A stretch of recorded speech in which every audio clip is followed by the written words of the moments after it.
Hello guys, नमस्कार। आप सबों को मेरा प्रणाम। कैसे हैं आप सभी? आई होप कि आप लोग अच्छे ही होंगे। Welcome back to my channel blogs with Madhu. तो जैसे कि मैंने अपनी पिछली वीडियो में आप लोगों को रॉक गार्डन की सैर कराई, तो आज मैं इस वीडियो में आप लोगों को टी गार्डन की सैर कराऊंगी। तो वीडियो पर बने रहें और वीडियो को अंत तक वॉच करें। और हाँ, चैनल पर नए हो तो प्लीज चैनल को सब्सक्राइब कर लेना और हम मुझे ऐसे ही ढेर सारा प्यार देना। तो हम लौट रहे थे रॉक गार्डन की सैर करके, फिर हमें दिखे ये चाय के बड़े बड़े बागान। तो हमने सोचा क्यों ना हम भी इनके बीच में खड़े होकर फोटोज क्लिक करवाएं, जैसा कि फिल्मों में दिखाते हैं चाय के बागान के बीच में हीरोइन खड़ी हो जाती है और कैमरामैन फोटोज क्लिक करता है। इसलिए हम जा रहे थे नीचे की तरफ ताकि हम बीच में खड़े हो जाएं और चारों तरफ चाय की घनी घनी पत्तियां रहे और हमारा फोटोज बहुत अच्छा है। लेकिन ऐसा पॉसिबल नहीं था क्योंकि मिट्टी जो थी बहुत ज़्यादा फिसलन वाली थी और ज़मीन बहुत ज़्यादा ढलान वाला था।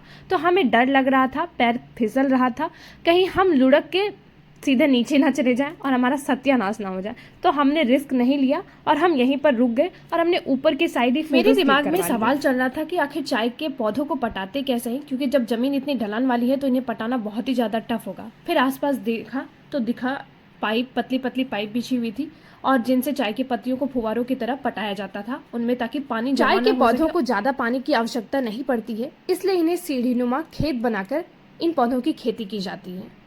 हमारे लिए इन पौधों के बीच में जाना एक टफ चैलेंज था क्योंकि ढलान वाली जमीन थी, लेकिन जो महिलाएं चाय की पत्तियों को तोड़ती हैं डेली, वो उनका काम सच में काबिले तारीफ है।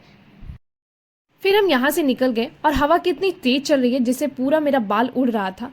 अब हम वहाँ आ चुके थे जहाँ हुई थी यारिया मूवी की शूटिंग। जी हाँ, यही वो लोकेशन है जहाँ पूरी मूवी को फिल्माया गया है, जो कि है सन जोसेफ स्कूल। आप गूगल भी कर लो, आपको पता लग जाएगा। ये वो लोकेशन है जो कि रोपवे के नीचे है।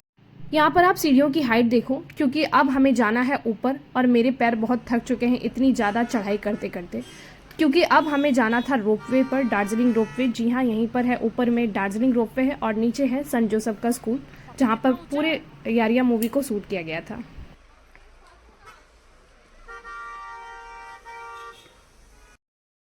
एक तरफ रोपवे था और एक तरफ नीचे पूरा बाजार सजा हुआ था, जहाँ पर सारी चीज़ें मिल रही थी जो कि एक टूरिस्ट प्लेस में मिलती हैं। खाने के पीने की भी सारी चीज़ें यहाँ थी। छोटे छोटे रेस्टोरेंट्स भी बने हुए थे जिनमें लोग अपने घर बनाकर भी रह रहे थे और ऊपर रेस्टोरेंट भी चला रहे थे।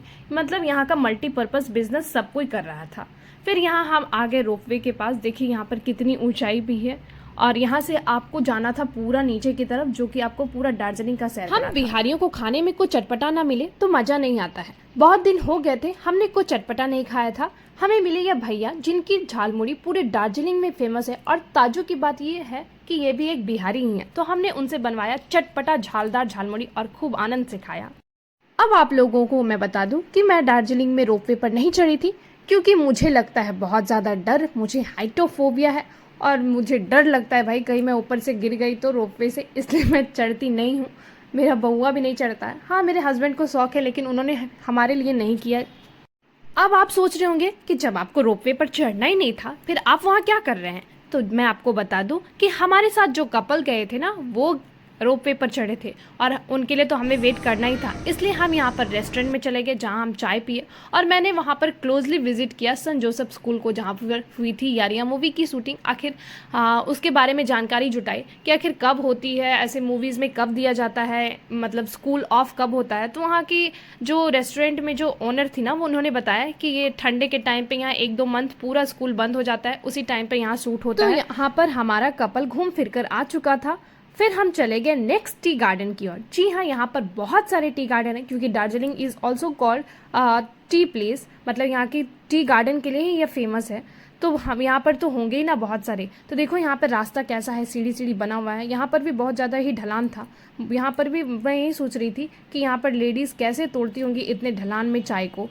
फिर ये टी गार्डन उतना कुछ खास नहीं लगा क्योंकि ये बहुत ही फाका फाका था, मतलब कि थोड़ा खाली खाली सा था। हो गया।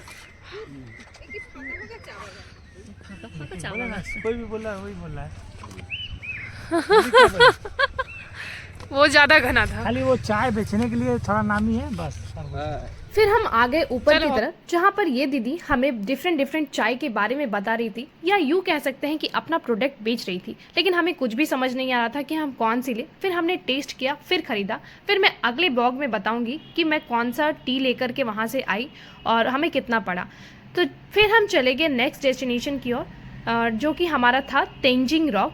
यहाँ पर आते आते हमें शाम हो चुकी थी, इसलिए सब कुछ ऑफ हो रहा था। वैसे यहाँ पर माउंट क्लाइंब किया जाता है, यानी कि पहाड़ पर चढ़ा जाता है। देखो ये छोटा सा पहाड़ है, इसी के ऊपर आपको पैर में कुछ रस्सी वगैरह बांध देंगे और कुछ कुछ देंगे, उसी के थ्रू आपको पहाड़ पे चढ़ाई करनी है। मतलब ये यहाँ किया जाता है। फिर एक तरफ देखो पूरा ही पूरा घाटी ही है, और लास्ट में फिर हमने यहाँ का घूम लिया प्लेस, और हम चले गए। फिर यहाँ से निकलने लगे। फिर यहाँ पर आया एक छोटा सा मंदिर जहाँ पर हमने दर्शन किया। इसी के साथ ब्लॉग को करती हूँ मैं यहीं पर एंड। अगर वीडियो अच्छी लगी हो तो लाइक, कमेंट और शेयर ज़रूर करना, और हाँ प्लीज़ चैनल को सब्सक्राइब कर देना। मिलते हैं अगले दिन एक नई वीडियो, एक नई लोकेशन के साथ। तब तक के लिए bye bye, take care, Tata.